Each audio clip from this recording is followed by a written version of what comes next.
October 8th. Well, October 8th? Well, that took a long time. I could have sworn it was July. Oh, hey guys, welcome back to the part of Paul. This is Ace Attorney.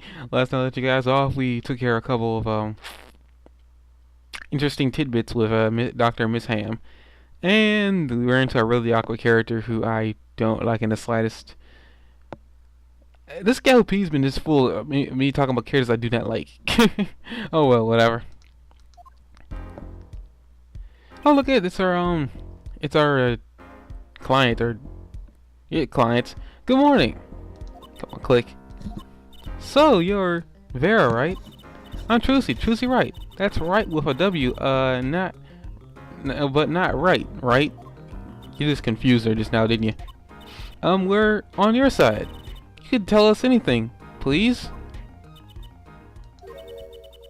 Good morning. Oh wow, she spoke. She speaks.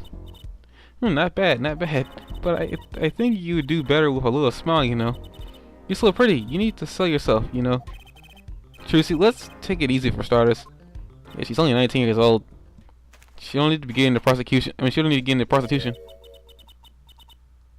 Anime smile. Thank you for taking my case. Okay, well that's a start, I guess. And she's doing her nails again.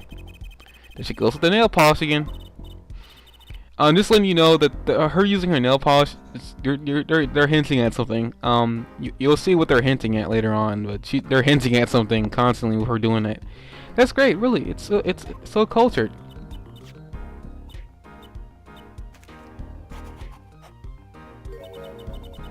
Wanna try? Oh, really? Girls. Jesus Christ. The victim, Drill Miss Ham, was a forger, and a stolen painting was found in his studio. A life of crime, really? And maybe one that led to his death. October 8th, 10 a.m., District Court, Courtroom number 3. About to start our final trip to the courtroom, for this game at least. At least until, feeling arrested, finish for Ace Attorney 5. We'll talk about that. We'll talk about that then, LP. Well, if we were now begin the trial of Vera Miss Ham, is that judge okay? His voice is all raspy, and he isn't looking. He's looking around like an all nervous like. Him. The repercussions of today's trial will most likely be felt for a long time, and may indeed alter our legal system forever. Today is a test of the jury system, and the first step toward a new order in our courts. Daddy, sick of mission. The jurist will function like a jury. It is hoped their inclusion will help the courts to better reflect the people's will. Why aren't there any jurors in the courtroom? 3 closed circuit cameras watch this courtroom at all times. The jurists have access to everything that transpires. Jurists, jud well and jud cool. Now see here, Prosecutor Gavin. I was going to say that. My apologies, Herr Judge. I am jurors today, judge today's trial coolly, and it'll be so kind if you would so kind. The jurors are unbound by the letter of the law. They don't affect the trial with evidence, but their feelings, and we're about to find out just what effect they're going to have. Very well, Prosecutor Gavin, the details of the case, if you would. The victim is the painter Drew Mission. He was killed in his own studio. His coffee was poisoned. By whom, you ask? By none other than the defendant, Vera Misham. There wasn't any poison in the coffee. Octong! Someone has been doing their homework. Indeed, poison was not present on the coffee, but on the mug itself. The mug? Residue was found on the rim, I see. The autopsy report describes the manner of our victim's death. The court says this is evidence.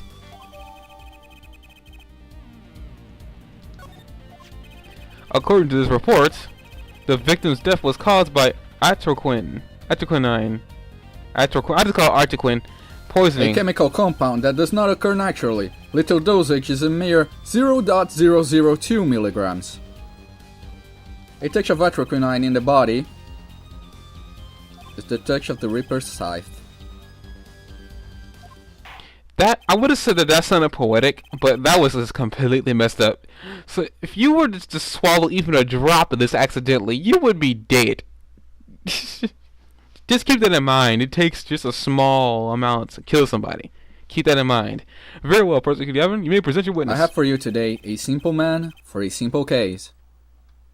A man who witnessed the murder in its entirety. That journalist? No doubt. Oh, great. He witnessed the witness will state his name and occupation. Ah, right. Well, for starters, my name is Brushel. My job is a lone observer of the world. In other words, a freelance journalist, right? Ahem, if you don't mind, I'd like to state something here for the record. Yes, Mr. Brushel? I dislike conclusions, specifically jumping to the aspect of conclusions.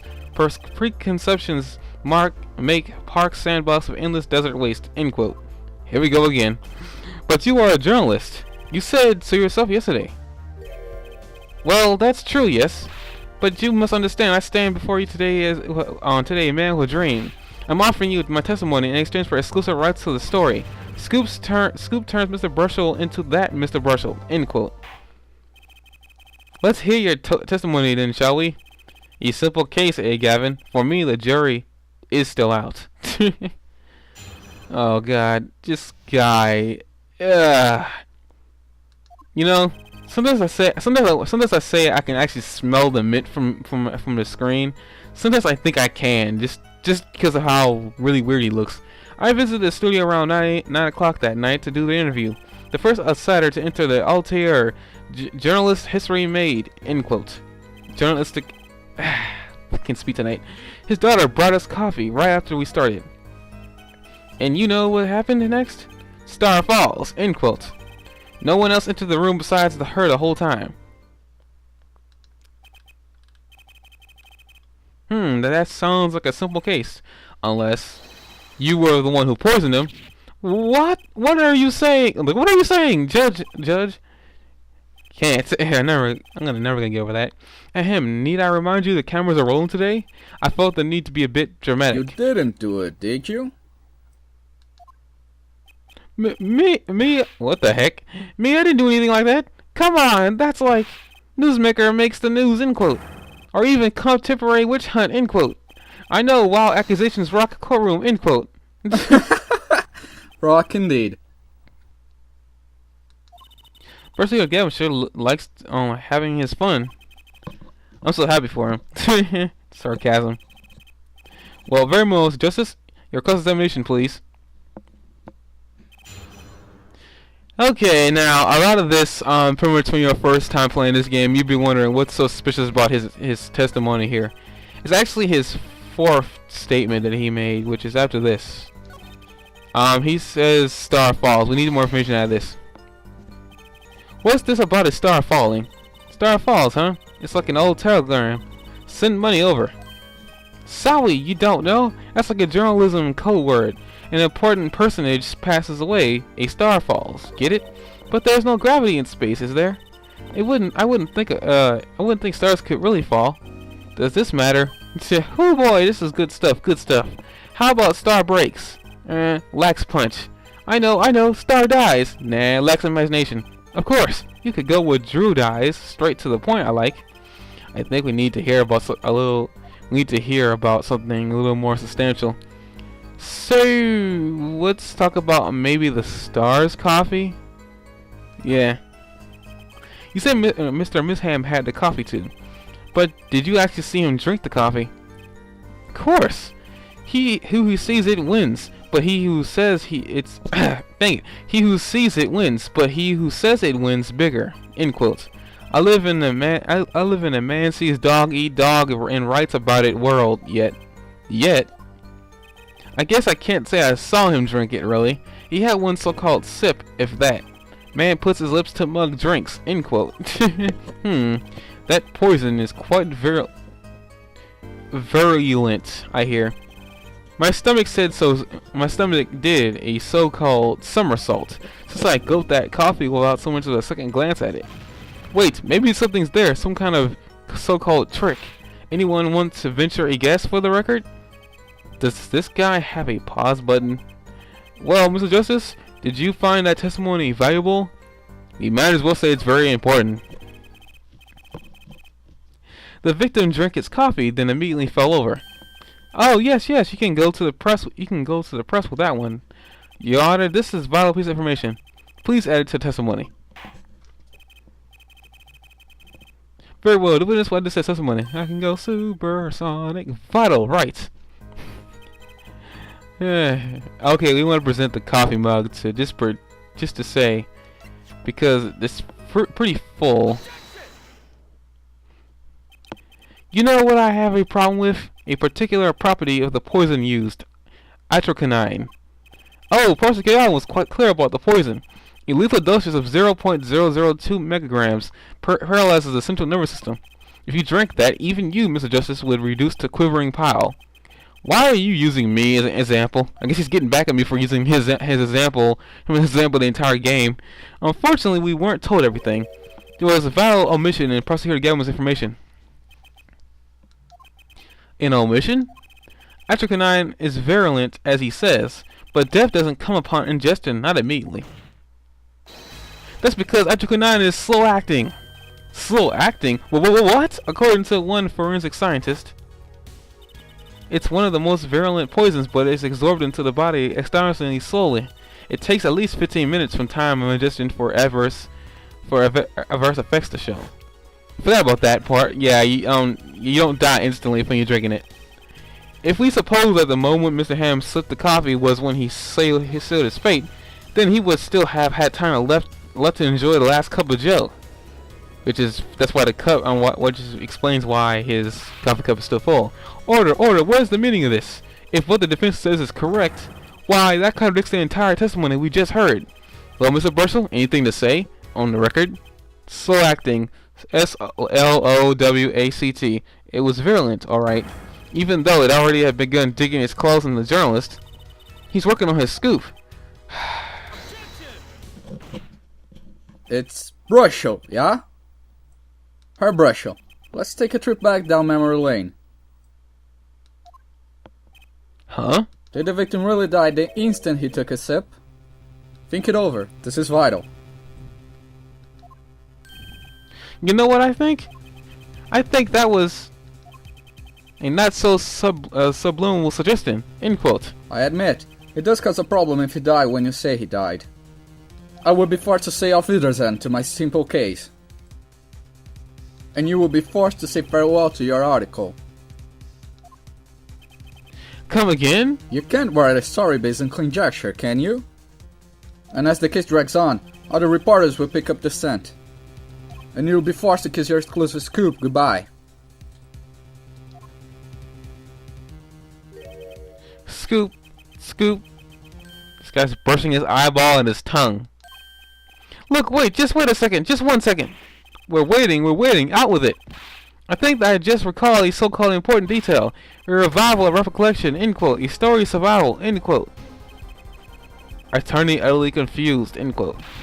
Actually, I did know something when I visited the studio. I heard a poison that takes its sweet time, see? But not what I've been saying for the last few minutes, apparently. Mr. Brushel, are you saying you noticed something that explains what happened? You bet I am. The antidote for a poisonous contradiction, end quote, you might say. Or I still have no idea what you're talking about, end quotes, I might say. I figured it out, but only after an in-depth interview. See, thanks to my journalism skills, I know who poisoned that coffee.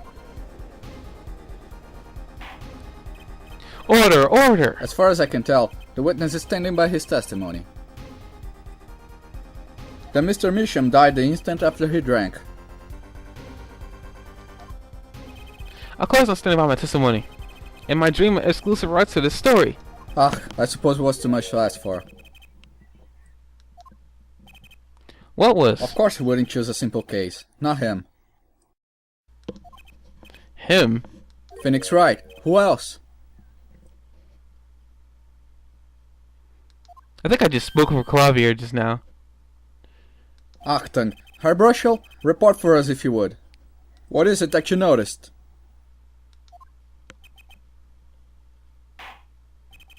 This court is a critical trial of the jury system. I am afraid no room for doubt is permissible. You will testify to the court about what you noticed. And we will end this part off here with what Mr. Brushel noticed. So see you guys next time, and I apologize, Ace Attorney. I need to start going over the 10 and 11 minute time limit, but whatever. There's a lot going on in this game. So see you guys in the next part.